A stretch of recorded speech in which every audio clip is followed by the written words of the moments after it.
Jeff Meuzelaar, formerly known as DJ Core. Yeah, Formerly, not really an active DJ much anymore, right? no, not so much, man. Not so much. I'm pretty busy with other stuff, so I'm taking the back burner. Yeah, and we're gonna talk a ton about that. Right now we're sipping on a Moscow Mule. I introduced the drink before the podcast started here. Jeff, do you want to do the honors and make your drink right here? Yeah, shouts out to Alex here. The cute little card, it's like my experience here. I haven't made mine yet, actually. I got like cutting board out of the kitchen. Ah, sweet. So what do I do here, man? Just open this? So that is your liquor. That's your lime juice, and that's the what is the my memory is going terribly. The simple syrup, the ginger syrup. I'm sorry. So that is actually ginger syrup that's made fresh from like a Breville juicer. Yeah, so it's pretty fresh. We shipped it overnight. Yeah, my wife said it was like $75. Thank you.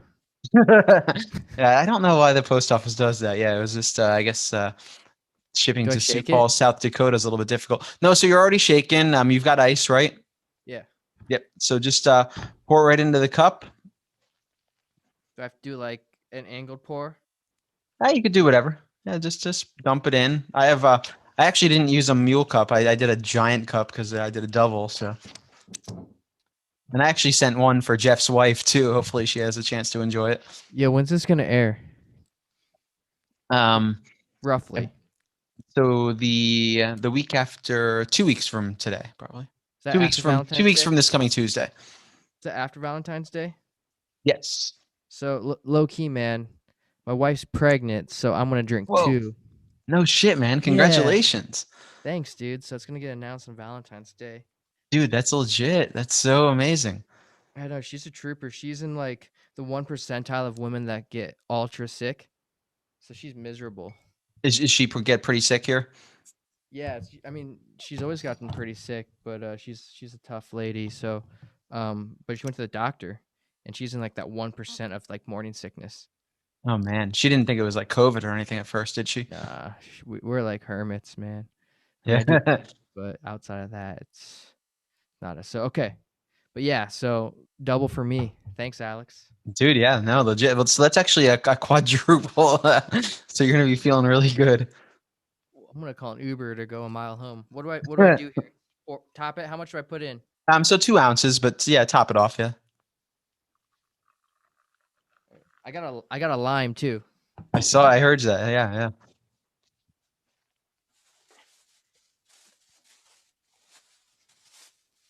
So Jeff's actually at Pinnacle Productions studio and home office as we speak. So I was wondering, do you guys have knives in there, or is this just a multi-tool? It's my Leatherman. Nice, My camera's over there, man. right? Dirty. It's definitely not sanitary. I don't even know how to cut a lime. You don't know how to cut. Just cut it right in the middle, and so you have to cut it twice because you want to get a lime wheel there. So it's yep. Oh, lime wheel. Yep. So Okay. yeah, just want it to look like this guy here, and then you cut it in the middle to kind of throw it on the glass there and get that effect. So Alex, I heard you're good at making drinks. That's what Mr. Hintz was telling me. And what convinced you to do this? So that's great. A good question for the podcast host. Chris Hintz is Jeff's business partner at Pinnacle Productions. We're going to be talking about that a little bit later in the podcast. That'll do the trick, man. That's fine. So yeah, dude, like obviously isolation in the house, especially in the beginning of the quarantine and COVID and everything like that. I've always liked to have a couple beverages, but I just wanted to kind of get crafty with it. Kristen, my significant other, actually likes cocktails more than I do. I'm more of like a beverage sipper. Like I like straight bourbons and things like that. But yeah, just kind of got into it. She works at a craft cocktail, actually an upscale restaurant with a craft cocktail bar back when people were allowed to sit at the bars. And one of her bartenders was actually from Italy and kind of told the backstory of working with some pretty famous bartenders in Italy and New York, and got me into it. And from there, just kind of got creative on my own. But the big thing with this Moscow Mule, the difference is most people would make a Moscow Mule with ginger beer, and we actually used a ginger syrup, like a house-made ginger syrup, with super carbonated water, the Topo Chico that you see in the picture from Jeff. So it's good. It's spicy, super spicy. Yeah, I like it, man. Thank you. Yeah. It's It traveled well though? Like, yeah, it's an honor. I mean, my wife low key said it spilled a little bit, but I mean, I don't yeah. So know. there, if for everybody listening to the audio version of the podcast, we actually send these out in like the balsamic vinegar and olive oil containers. So it's a process that probably needs to refine because Digital Dave, one of our first guests, actually said his spilled a little bit too. So yeah, I man. mean, So it let's looks like there's a lot in there though. I'm assuming you didn't like ship it full, did you? no. In fact, that looks like the right amount. So It's maybe a not little that bit sticky. spilled, or it might have been condensation too. So yeah, just getting a little more into Jeff here. Jeff, as we said, was still active in the DJ business as a wedding DJ, correct? Yeah, weddings and corporate and nightlife, all the good stuff. Yeah, I don't want to I don't want anybody that prospectively is going to hire Jeff and hear this and think that he's a total completely retired. But when I met Jeff like God 10 years ago on Facebook, and then we became business partners and good friends. Jeff was super active in DJing 3 or 4 nights a week, and as well as working in a high profile marketing and tech company. That was kind of where you got your start, correct? Yeah, yeah. So I got a degree in marketing, bachelor's, and then I was working for an online marketing firm in '08. So right when e-marketing was taking off, so I was doing that and always DJing on the side. And then I met you, man. So kind of merged the marketing side of things and the DJ side of things. Yeah, yeah. So the company that you worked for was called ClickRain, correct? Yeah. And that company doesn't exist. Does that company still exist or? Yeah, it's big. I mean, they're crushing it. So Paul is now the mayor. So the original owner who hired me, I was his first employee, is now the mayor of Sioux Falls. Oh, no Um, kidding. yeah, he was on Fox News a lot this past political season. But a good guy, man, good guy. He's a Republican mayor, but super not extreme. So just a good guy all around. Yeah, yeah, of course. And so Sioux Falls, South Dakota, where Jeff is located, it was kind of near and dear to my heart, man. Like a second or third home, State College, Baltimore, Sioux Falls, in my travels. And it's you think you're gonna go there as a DJ and play rain dances in a teepee, but it's a legit city and it's growing like crazy. It's a cool spot to be. But during the whole pandemic, they've kind of stayed away from the lockdowns and shutdowns and have almost done the opposite, right? Yeah. Um, I don't even know. I've been like just tuning it out a little bit here and just putting my head down and trying to stay safe. But um, yeah, our governor Christy Nome like campaigned for Trump, so that says a lot. Yeah. She never mandated anything. Our city's never really mandated a mask. They have a mask mandate now, but it's toothless, if you will. Um, so we were on the news constantly as being one of the hot spots and so forth. I think it's like 1 in 5 now have had COVID. But there's only like 900,000 people there. I don't even know the stats. Don't quote me on that. I think you're about right, actually. I think it's like closer to 1.2 million in the entire state of South Dakota. Yeah, it's yeah. So we never really shut down. I mean, we have speaking of like nightlife, we had no nightlife for 4 weeks, and that was Four it. 4 weeks. 4 weeks. It was, I think, April. April was the only month, and then May, like everything was back open, or May or June. Wow. Yeah, that's definitely fast. We actually, so for the podcast listeners and viewers here, I'm actually just coming in. It's just a little bit after midnight and on Saturday, a Friday night, as you might say. And I'm actually coming in from DJing at a college bar here at Penn State. And we're actually still pretty locked down to the point where bars have to close at 11 p.m.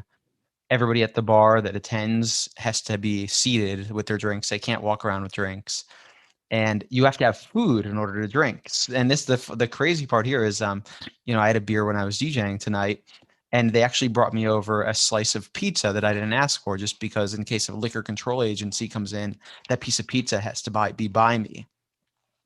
And getting even further into it, like Kristen, my significant other, she texted me at 11:30. Are you done yet? I'm like, no, I played till 11. She's like, people stay out that late? And I'm like, yo, it was like a year ago when we were out until 2 a.m. every single night.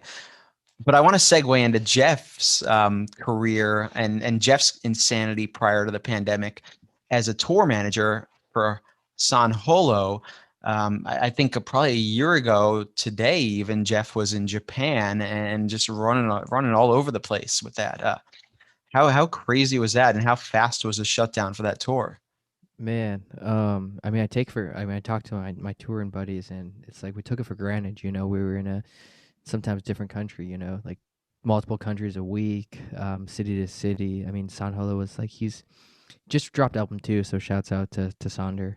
If you're randomly listening to Alex Nepa on iTunes or Spotify or wherever it may be, but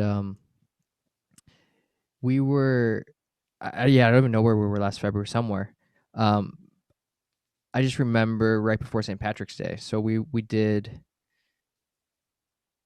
Okeechobee Music Festival in Florida Okay. and M3F Festival in Phoenix. And then I was in Vegas with him. We flew straight to Vegas for his residency at Marquee on Monday. And then we were supposed to be back there on Friday. And this was the same week like the NBA shut down or whatever. And then I just remember I took his headphones with me. I took everything home with me because I was going to see him in a few days. And then the next thing we know, the next day, like the NBA shut down. He's like, should I go home? Not sure. So I ended up just buying him a ticket home just to be safe, right?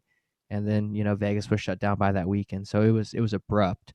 All of our crewmates, we had flights all around South America, so we are gonna do the Lollapalooza South America circuit, so like Argentina, Chile, whatever, in a few weeks following that, and that got canceled. We're supposed to be in Bangkok, Singapore, all in like the next like 6 8 weeks. So it was kind of a bummer, but it's been good to be home and get grounded again a little bit, if you will, and then I'll enjoy it the next time I get on an airplane. I haven't been on an airplane since.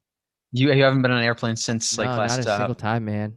wow, last March, and you had like a pretty insane frequent flyer status as well, didn't you? Yeah, yeah. So Diamond, Delta Diamond, of course.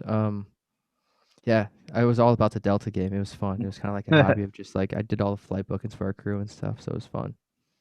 Yeah, so I want to get into how that all started, but for everybody just kind of tuning in and listening, Jeff announced the birth or the announcement that his wife is pregnant and with their third child, which is crazy exciting. And one of the things that Jeff had told me that he struggled with was work-life balance. And as you can imagine, a tour manager for a touring act that is out, 3 weeks out of four a month, it's got to be tough. And then if you go home to Pinnacle Productions, you've got responsibilities and assignments to pick up there. Have has it kind of been the opposite now, or like you have more like the life work balance is flipped, or do you still struggle with that? I still struggle with it. I think most entrepreneurs do, or most self-employed people, or most people that really striving to be the best they can, and it's going to be an ongoing struggle. I think trying to be present in the moment's a hard thing for me. It's like I'm always thinking about something else. I should be having a conversation with my wife or my family or whatever it may be. But I try. I'm aware of it. I'm home more. Not always present when I'm home, but Yeah. it's been good though. It's been good, to see Willa grow up and spend more time with Aubrey and Jess as well. Yeah, Willa seems like a daddy's girl. Is she? She's everyone's girl, really. It just she rotates. Yeah, yeah. That's the same with my daughter. I've got a 3-year-old. Willis too, right? Yeah. Yeah, yeah. So going back into the touring thing, because I think it's pretty insane how like I actually don't really know as much as I know you. I don't really know the story about how it all came to be. I know that for a while you went from DJing in a club to picking up a nightclub account where you were responsible for booking shows, and you brought me in a couple of times, and then you actually went on from regional DJs to larger EDM acts. Is that kind of how that kind of materialized? No, it was so we promoted. So we threw some shows, right? So electronic music shows. So our first one was Manic Focus. He was a little more in like the funk, like down tempo stuff. But I remember we did a run with him. Did a run with a guy named Bear Grylls, Terravita, a bunch of these like smaller level acts with an agent. And we put up some really good numbers because it was underserved markets. Like I had the marketing background, we had a video team, right? So we just kind of made some noise, I guess. So all the agents knew who we were. Became friends with some agents. So my friend Max Freeman, Jake Bernstein, they're at UTA now. But through them, they suggested us to a management group. So then I started working with Boogie T and Squanto, Yep. two dubstep acts. Both are killing it. From there, got some production gigs out of there for like San Holo. Met their crew. Aaron, one of my friends, was touring with him at the time, and then the kind of the rest is history. It's a pretty small circle. There's not a lot of touring electronic acts. If you start looking at bills, 60 to 100, acts that you're going to be seeing out on the road on the festival circuit. So there's not a lot of tour managers out there. There's not a lot of management groups out there. There's not a lot of there's the same gatekeeper for a lot of these things. So once you're kind of in, you're in if you do a good job. Okay. And what does it like? I mean, just for everybody listening, what does a tour manager do? Like, what are your responsibilities as tour manager? You're not the one booking dates and booking venues, are you? No. So agents book the dates. Management takes care of just like they run the company for the artist. Um, Tour managers, it varies a little bit. Some will book flights, so I booked flights. Some tour managers don't book flights. There's travel agents that do that. You do what's called like advancing. So advancing is when you just send out your rider, make sure all the details are sorted, transportation sorted is sorted, lodging sorted, tech details are sorted, and that's a big part of it. And then just traveling with the artist, making sure that they're taken care of both from a tech and hospitality perspective. Okay. Okay. So as far as tech goes, you're not like the ones like, for I know a lot of DJs are probably gonna listen to this and think that Jeff's up there setting up lights and everything like that. It's not the case, correct? So on ground tour, so ground tour is like when we're on a bus. Yeah, like last time I was the production manager, not tour manager. So we brought in a different tour manager that took care of like the hospitality and like the logistics, more of the logistics side. So I was building the stage. At festivals, it's a little bit different. I mean, we're doing what's called overnights actually, and we have a really good LD named Dave Singleton. He's from the UK, but we do overnights. So we generally will get there the night before, and you program the lights like from 2 a.m. to 5 a.m. So I'm out there on the stage with him, helping him do the overnights, and we stage change. But we're not building lights. We're not building like the festival stages per se. Um, but we'll deploy, our own lighting packages at these festivals too. So there's a lot going on, from cameras to changing over his backline, making sure his guitars are good, hitting play on the CDJs, whatever it may be. Yeah, yeah. That's I've seen some really cool photos and video of you. Was it like kind of an onstage act where he throws his guitar up in the air and you've got to catch it? Yeah, no, he literally just throws his guitars everywhere. He's hilarious. But they're like his babies. But then like when he becomes a performer, when he's on stage versus off stage, completely different. Of course. Very soft spoken, mild mannered. Off stage, on stage, he just like gets into it, just throws shit everywhere. Um, we did ACL Music Fest in Austin, Texas, 2 weeks in a row. He just would like kick things over. It's hilarious. I just remember, but funny guy. Is this kind of like a one of the bands that I'm dating myself here, but Nirvana, I remember towards the end of the end of their show, they would always just like not trash their guitars, but throw them around, rub them up against the speakers to get that feedback. Is it that kind of like a punk rock type of atmosphere where it's like, let's just make some chaos? Very toned down. I mean, it's more funny because so we brought our LD was sick, so we didn't have an LD for that, so a lighting designer. So we brought lamps from the dressing room, and put them on stage with us as a joke because he's got like a joke with lamps. But like he'd like kick the lamps over, kick the mic stands over, things like that. Then we were back the next week with like same stage management crew. I was like, dude, you can't like do that. Like they were kind of mad at you because you kicked the mics over. So then during his encore the next week, he looked at me, he grabbed it, set it on the stage instead of knocking it down, and then carried on with his encore. It's pretty funny. So it's gently set it down, just Yeah, like yeah, yeah. yeah, I dig that.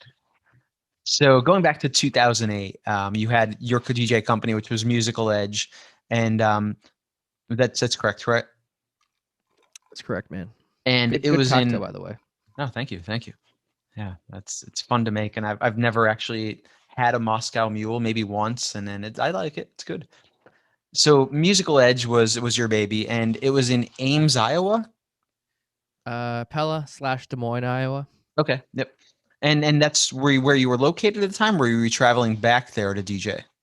Yeah, so I was going to school in Sioux Center, Iowa, so northwest Iowa. So I was traveling like 4 hours. So myself and Jesse Venture, we were kind of building this up to move to Des Moines, both of us, out of college, right? So we're doing weddings and whatever it may be during the summertime and throughout the fall there. So we travel a lot back to Des Moines, and then I didn't move there. So Yeah, because I remember at one point in time there was Musical Edge Sioux Falls and Musical Edge Des Moines, and yeah, that was kind of the beast.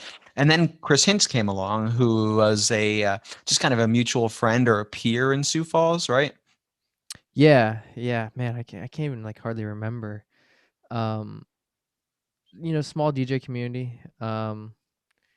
We just became friends, And back when we had a little more free time and less stress in our lives, um, and then we just merged our companies together in 2014.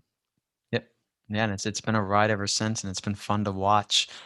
And I it's got to be like the DJ side of things. Is that the smaller side of things right now? Am Y- I would I be correct in saying that? Um, nah, I mean, I'd say it's about a third. No, Okay. a third's like nightlife. I would say a third's like weddings and a third's production. It's Yeah, pretty yeah. balanced actually. And then especially like with weddings, it's some of our highest margin stuff because it's you're selling the talent. You're selling Of purely talent. course. And Chris is, you know, among the best in the country with selling wedding DJs. Yeah, Chris is incredible. As a definitely like an insane salesperson. Yeah, he definitely has that. So in 2014, when Musical Edge and Pinnacle merged, and you joined Pinnacle, and you guys did a visual refresh and rebrand.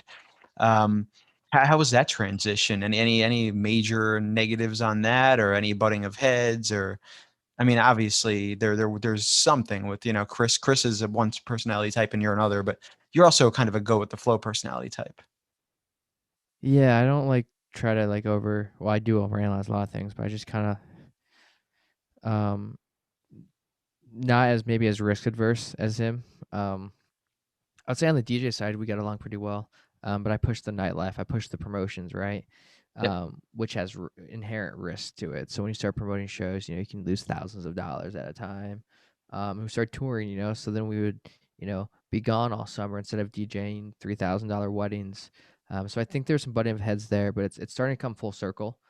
So everything we learned, so I would say that's probably our biggest where we butted heads a little bit was um, the touring a little bit because there's obviously a lot of sacrifices that get made, but um, the skills that myself and all of our team members, Chris Bullock, our production manager, is incredible. Zoss, toured with Alice in Wonderland, who's huge.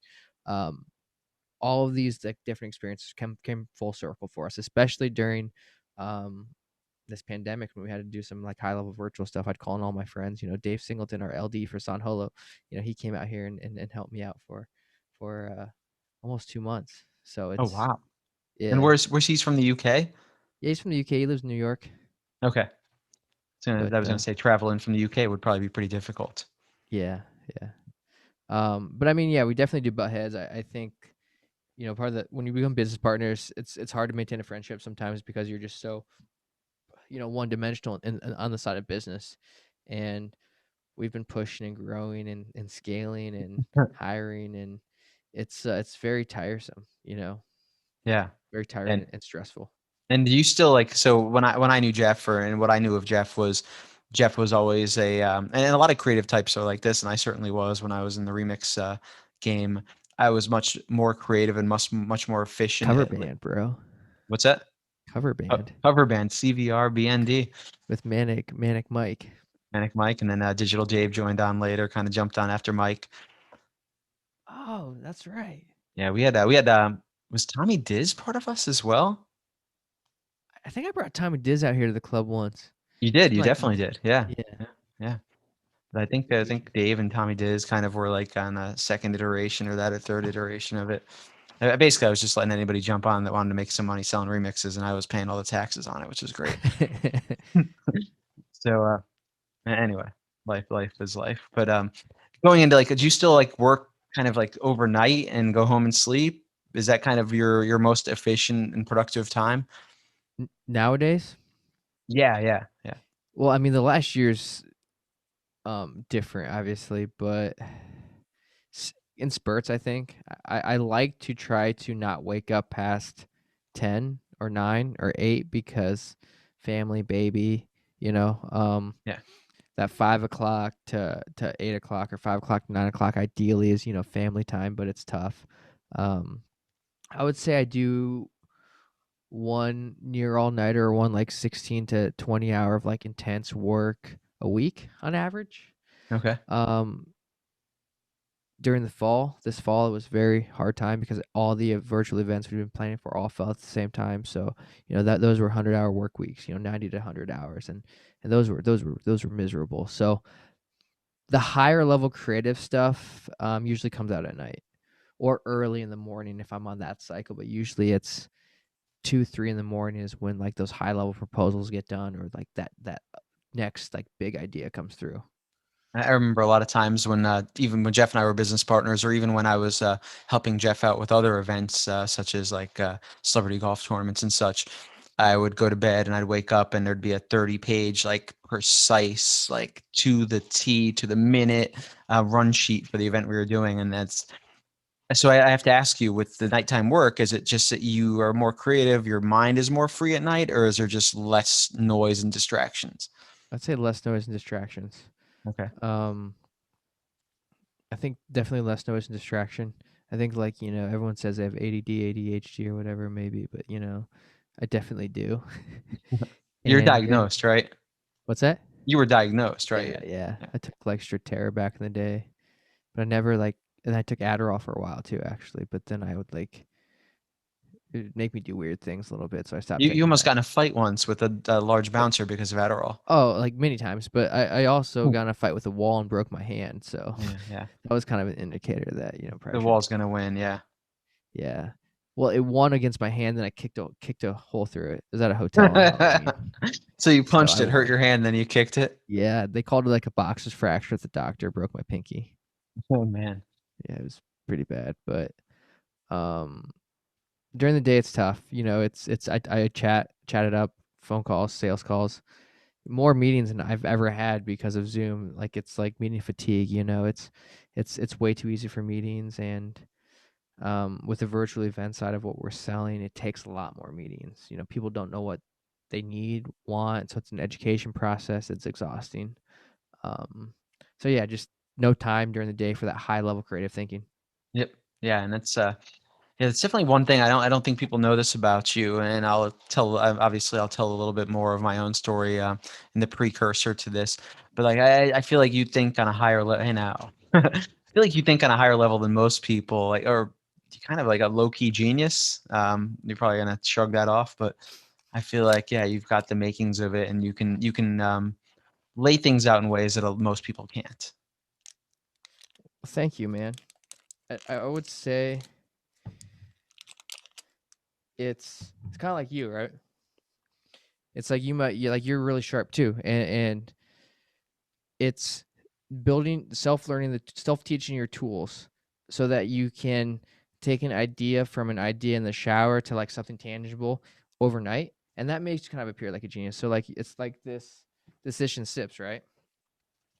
So this is props Alex, right? So it's like you're like, oh man, like how did Alex get a logo so quickly? A, he either made it, or B, he went to Fiverr and paid $15 for it. But whatever, he knows what 99, he did. 99 designs, baby. I love that site. 99 designs. That was like probably 199 then, right?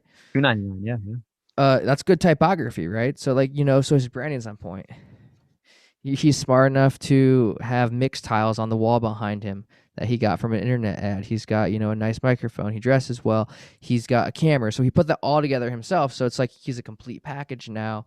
Everything's polished. You send out a nice Google Doc that's precise. You got the Calendly. It's like, it's well put together. You got this like little experience package. So like low key, that's like genius too. But that's because you have all of these different skills that you've taught yourself, or you know how to get from others or source out, to get something put together so quickly. And I think that's like the biggest sign of just, being a really talented person is being able to use Photoshop, being able to use a camera, all of these different things. Yeah, I agree. I agree. I think think sometimes to an extent, even like not being afraid to make mistakes, where other people might just not start, just getting started and doing something might actually put you way ahead than of somebody who's too fearful to start. Yeah, and definitely not being afraid to make mistakes is big. Yeah, and I'd like so you told me you suffer from decision fatigue. What would you like to explain that to the average person?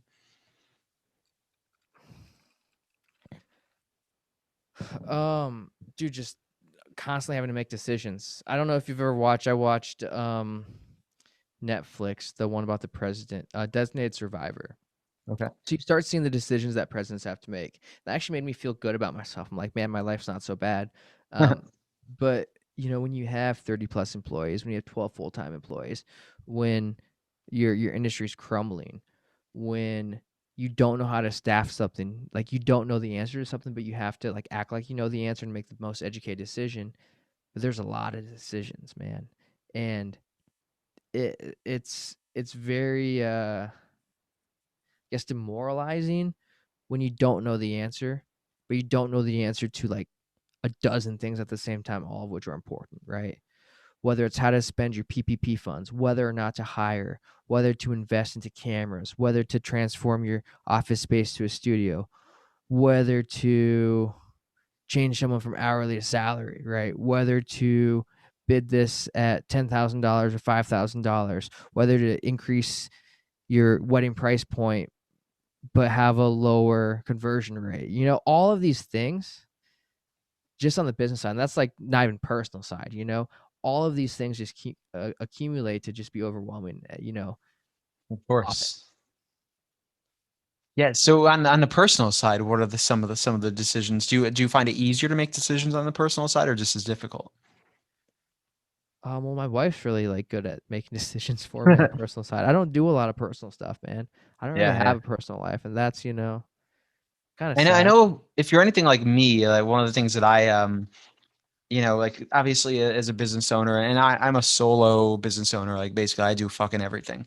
I've got some delegation to some part-time employees, but for the most part, I'm doing sales, I'm doing creative, I'm working with my accountant, CPA on the books, and making the same decisions as you guys are on PPP, and what does this mean, and how can we get the max out of it with the seasonal employee provision, all that stuff. But when it comes to my personal life, like on the time I dedicate to Kristen, or obviously with the 3-year-old, I'm making all the decisions, hey, we're going to do this, we're going to do that. Let's paint, let's color, let's whatever.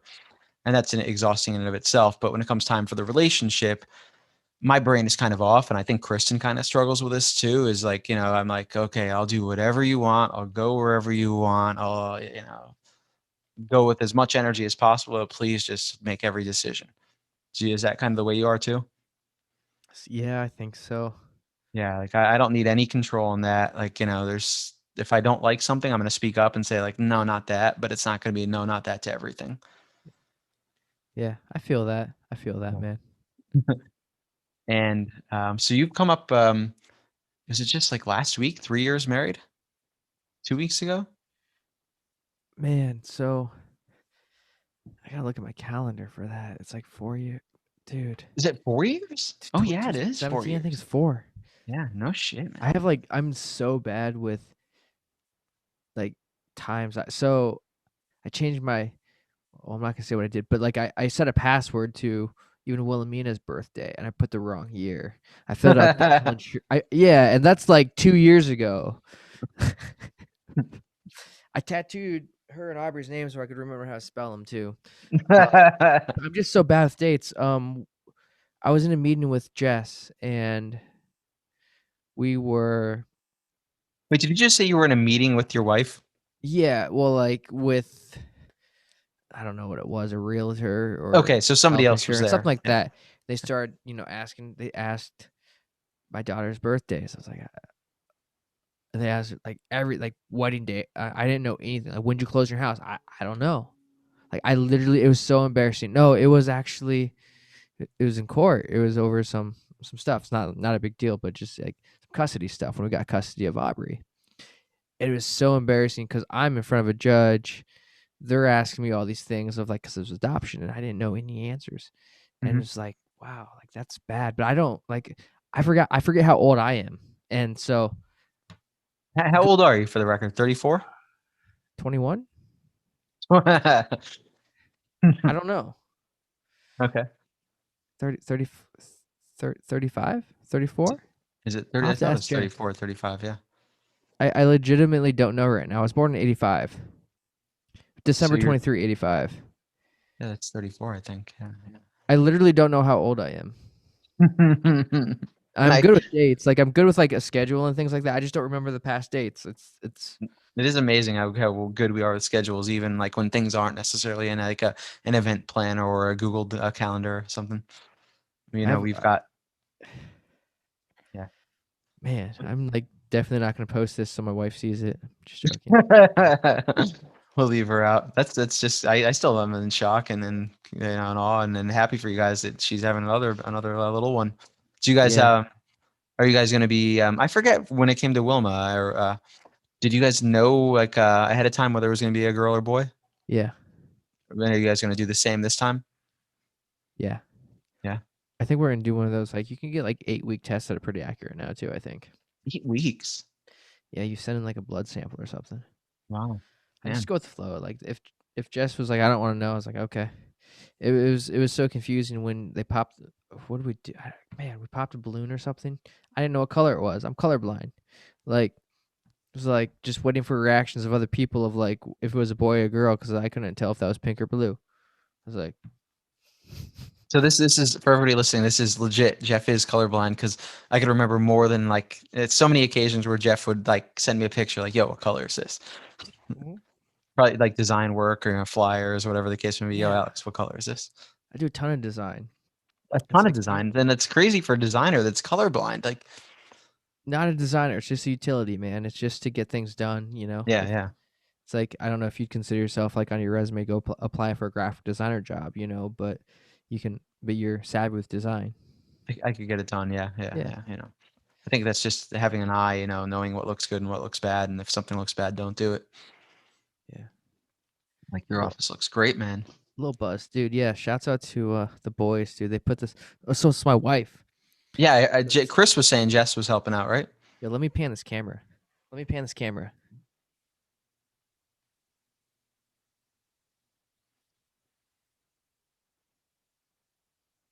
Damn. So is this the Pinnacle lobby or is this the former showroom? Yeah, this was our front office. This is where all the girls worked. Okay. Um, And that wood paneling is new too, right? yeah, so that's a slat wall. So my wife's like rubbed off me so much.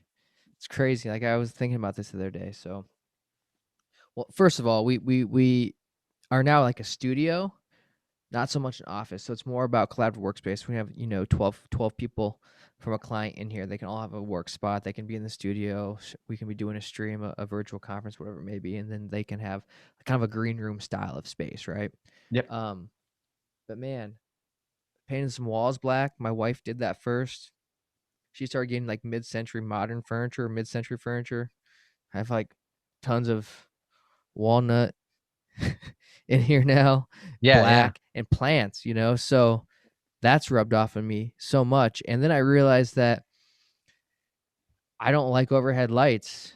So we put in all this LED light, this warm light, and it's cozy. It's definitely cozy. It makes you feel warm. It makes our clients feel welcome, like they're in their living room. Then I realized that's because my wife, because we don't. She always likes it dark too, like the same Yeah, way. So she'd be a great designer. And so I don't even know if you know this, but the living room carpet that you have, the white carpet with like the little bit of pink and the blue and the brown. I have the same exact carpet because I asked your wife where she got it, and she sent me a link, and I bought it. yeah, she's good with that stuff.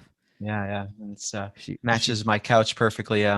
My half couch. I have a couch that like was being custom made, and they sent the custom made couch they sent the wrong pieces basically for a custom made couch. So now it's been 5 months, and it's going to be 6 months probably before I get another couch. Before I get a It's couch, ridiculous. This wall was like the most expensive wall in the history of walls too.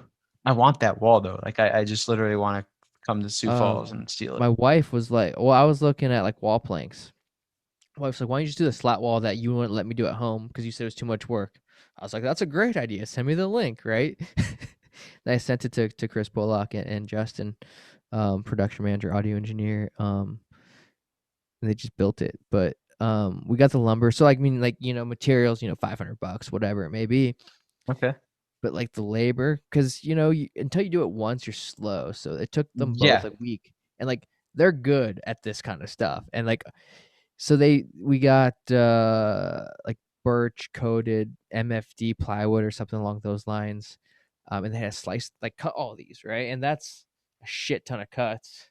So our whole like shop was just like covered in dust, and they were like pissed off, and like our table saw is a piece of shit, so they're like, fuck this. But they got it done, and it looks phenomenal. Yeah, it does. Um, No, it looks.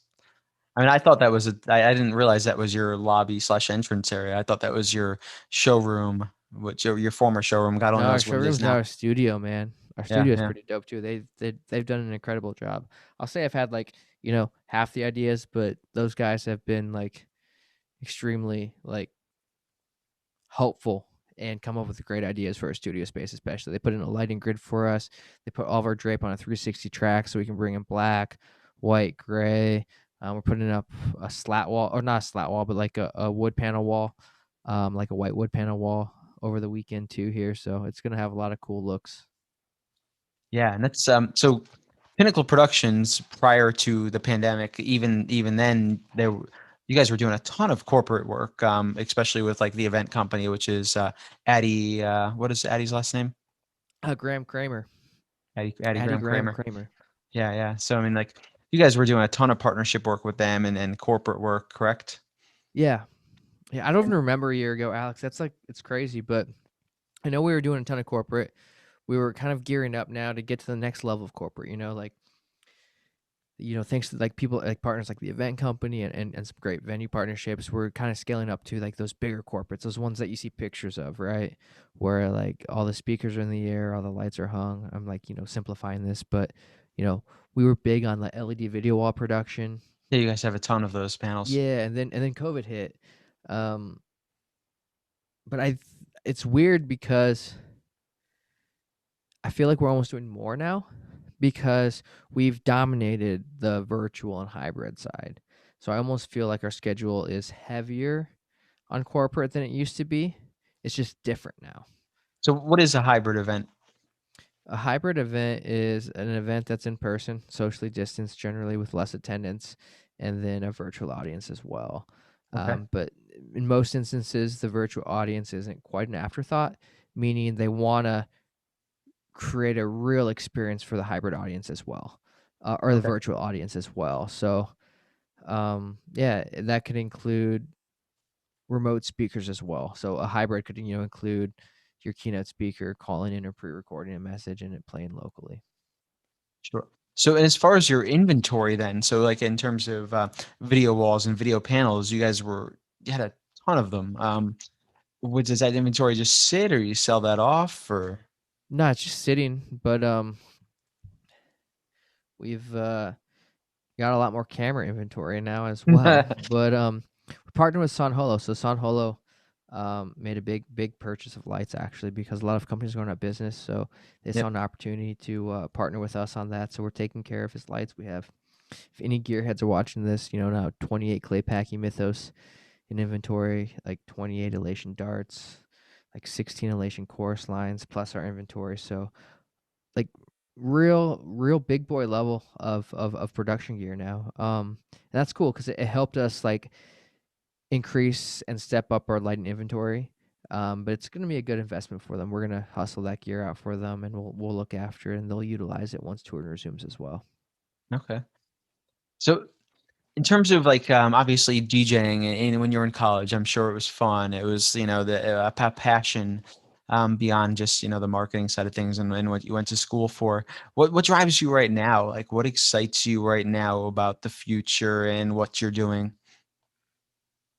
Man, Dropping you tough questions with yeah, these dropping tough questions after. I'm like, I'm a little buzzed, Alex. not bad. Yeah, it's not bad. Mine is starting to dilute. So I'm on number two, so it's not diluted. Of I'll preface by saying like 2020 was probably the hardest year of my life professionally. course. Yeah. Like it was beyond stressful. Just it was exciting, but it was just excruciating because I didn't know what I was doing, you know, and we're the experts. Yep. Um, we pulled it off, and we're in a really good position. So I would say what excites me is being a market leader in this market, right? And establishing a stronger foothold because we're probably the only company in Sioux Falls that came out stronger. If we can sustain, you know, there's a lot of work to be done still, but I think I'm excited about that. I'm excited that we've invested a bit more in employees, and that's a risk, but we've been, you know, we don't gawk at $90,000 video wall. Let's do it, okay. But then, like, you know, you got to take care of your people too. They're your biggest asset, and that was, you know, something that I think we came to realize a bit more this year. So to all of our employees, you know, thank you. Um, so I'm Were, excited because we have a great team. So that's what I'm most excited for, seeing our team thrive, like each individual. were you able to bring everybody back? Yeah, so I mean, we were smart. I mean, we were aggressive with our PPP. We burned through that in 8 weeks. You know, we kept everyone employed throughout. I mean, almost everyone employed throughout the once our PPP was done as well. They were just a little bit underemployed, but yeah, we brought everyone back. So there were no extended furloughs, if you will. No Okay. one really saw a drop in their income of our full time staff. Because whether it was the federal unemployment boost or whatever, we just made sure that we structured things in a way where no one really took a hit.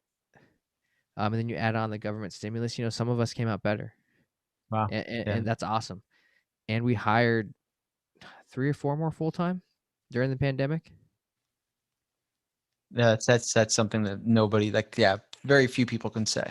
Yeah, Yeah. in this industry, but you know, our payroll's insane now. But we got an insane crew. So what happened in the fall was it was so stressful, man. We were subcontracting.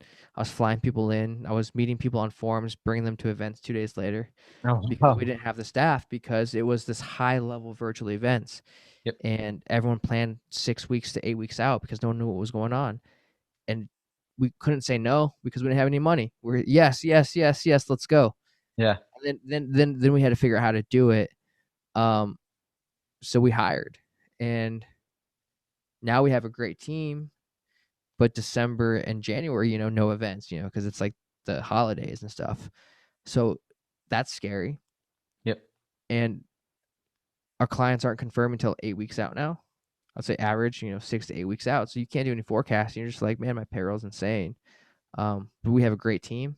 So when we get insane amount of work that falls on the same dates, which is happening again, Yep. you know, we're prepared. And just a great group of people around us now, man. I can't say that enough. And I'm a fucking asshole, man. Like I spend half my day feeling bad about things I've said to like our employees and how I've like stressed them out when I didn't need to. I could just relax, but it's it's Is tough. leadership tough for you? Is leadership and yeah, delegating? Yeah, I actually listened to like 2 Audible books on delegation. It's hard. It's harder than just doing it, but I can't do it anymore. Like I come to realize that. Well, I think the initial delegation is hard, and the teach and the education, and then once you get that system is, and then it kind of flows nicely, and it's worth your time. Yeah, and the virtual sides help me delegate. So, I mean, my scapegoat is I don't know what I'm doing right now because it's new. It's new space. Like you know, yeah, I know a lot more than a lot of people. Don't get me wrong, but I don't know all the answers. It's not like for a wedding, right, Alex? You know all the answers for nightlife. You probably know most of the answers. Okay, Yeah, yeah. you're gonna be confident. Virtual, yeah. I mean, we're confident, but I don't know. It's the first year in it, you know, and how do you delegate something that you don't know how to do? How do you delegate to a project manager on how to manage this project, right? When no one knows what the hell they're doing. I don't know what I'm doing. How do I tell you what you're doing? I'm just making it up as I go. We're working it out, but it's working out. Don't get me wrong, it's working out. That's a And great. that's been tough, but the last 2 weeks especially, it's all like I said, like pull an all-nighter and I'll make Loom videos So Loom is What like videos? Loom, Loom. Look it up, man. It's like screen share, screen record. Oh yeah, yeah. I know Loom. I know Loom. Yeah. Yeah, and then Slack. We use Slack now. We use Slab, which is like a wiki. So we started like, um, do you remember Will Curran from back in the day, I Arizona do. Cut Yeah. DJs? Yeah. Yeah, sharp Arizona, right? dude, really sharp dude. I watched some of his videos early on in the pandemic, asking what he was using for like productivity. So when life slowed down, we started using Slab, which is a team wiki. We use Slack and Loom, and we just made a shit ton of training videos. Yep. So nothing is as rewarding as like Chris Bullock is an amazing delegator. He runs a crew well, man. He can run a crew. He runs our team well. It's if I can give him clear directions, he's happy. Our team's happy. I'm happy. I intentionally don't come to the office on Mondays and Tuesdays because I know that they're just like I delegated.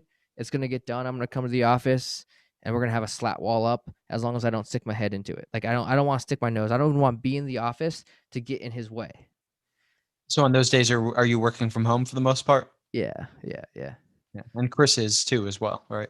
Yeah, Chris was coming in a lot. But he moved a little bit out of town and we've had some He's got a COVID lake scares. house. Yeah. What's that? He's got a lake house. Yeah, it's like a giant cabin. Yeah, cool. Um, so going forward, would you envision like once let's say fall, everything's in the clear, do you envision going back to tour management? Do you envision going back to like the so if everybody listening, in addition to doing tour management for Han Solo, San Holo, San bro. Holo, dude, I'm gonna do that every single time. Okay. I've done it like 5 times already. But San Holo, pardon me. Yeah, Jeff also did a lot of corporate work and large scale corporate work, like in the celebrity golf tournament realm with a company called Play Golf Management, PGD Global. PGD Yeah, Global, play golf designs. Yeah, Play you Golf Designs. did a Yeah, few yeah, gigs with them.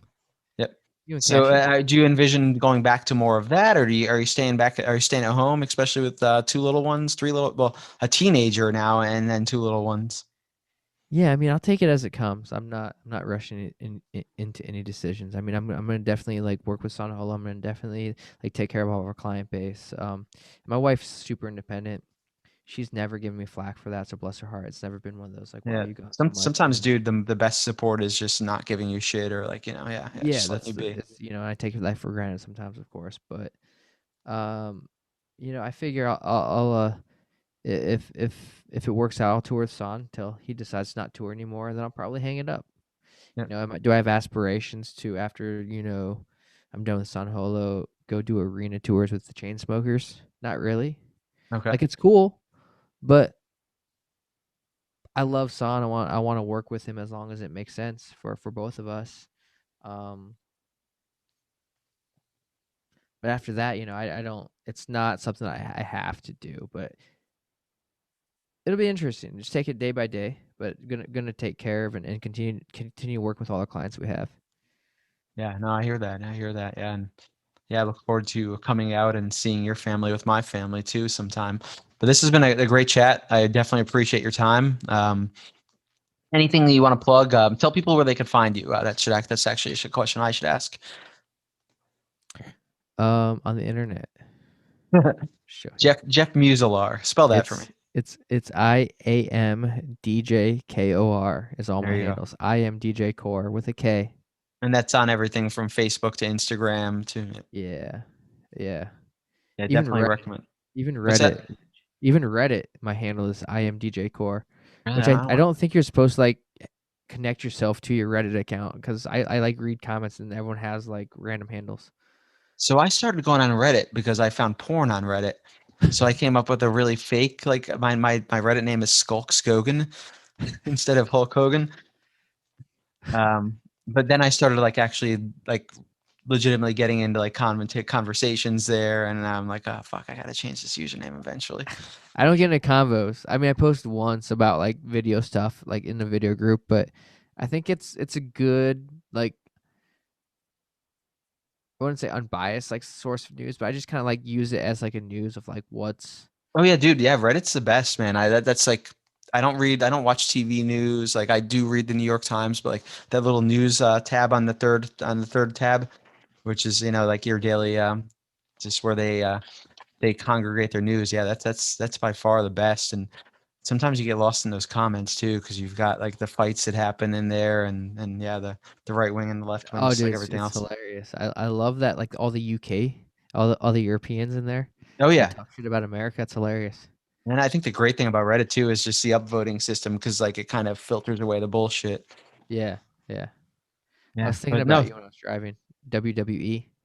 I'm a big AEW fan now, and that's one of the things I miss most. But right before the pandemic, like 6 months before the pandemic, I think I went to 8 wrestling shows, and it was just, dude, I was flying to Jacksonville, Florida, and then I had aspirations to go to Tokyo for a big New Japan show. WWE uses the same video tiles that we have. Fun They fact. their production. I mean, I'm not a big fan of their show at the moment. It kind of just sucks, but their production's just like second to none, man. Yeah, Yeah. that's yeah, their video tiles, the way they shoot their TV. They're doing like cinematic style shooting now. Like they've got some cinematic cameras, like they kind of like, I don't even know, like it pops like people out from the background. Like it's almost like the way your iPhone does in portrait mode. Yeah. So I saw the NFL does that now, and we've been doing that for a minute actually. Um, so all of our stuff has been a little more cinematic looking for the streaming, because that's what like our guys were, like Zoss and Mario and Albert and Thad. They're all like cinematographers, if you will, like, wedding films that are beautiful, travel documentaries, corporate stuff. Um, but they got like the highest in like wireless focus system and wireless like tear deck. It's called like tear deck bolt or whatever. Wireless system, and they got like the newest Ronin or whatever. I don't know. They just get expensive stuff, and it's awesome. Is And we're the like, what do expensive you stuff? guys? Why is our Amex bill so high? But then we see it, and we're like, okay, it's cool. Yeah, But yeah, yeah. we do a lot of that. Where so the NFL now, they have like a Sony camera, right, with a nice lens, like a prime lens or like a 2470 lens that's really expensive, that has a low aperture rating, or however you explain that. And then they'll run in the end zone for touchdowns, right, with like a gimbal stabilized shot, which is different than that shoulder kind of sterile looking shot. And Yeah, that's yeah. becoming a thing now, and we've been doing that for a minute, and it really sets our virtual events apart because no one else really does that. Yeah, everybody's probably just got a camera on a tripod and it's just running into a feed. Just Yeah. a sterile Yeah. feeling. Yeah. But broadcast is a little more sterile. It's like people are centered. They're looking at a teleprompter. It's not like those artistic like shots from the side, those cutaway shots as much. So it's like finding that happy medium, because broadcast does have a different vibe, but you can still add those cinematic elements that'll set your streams apart. Very cool. Very cool, man. Yeah.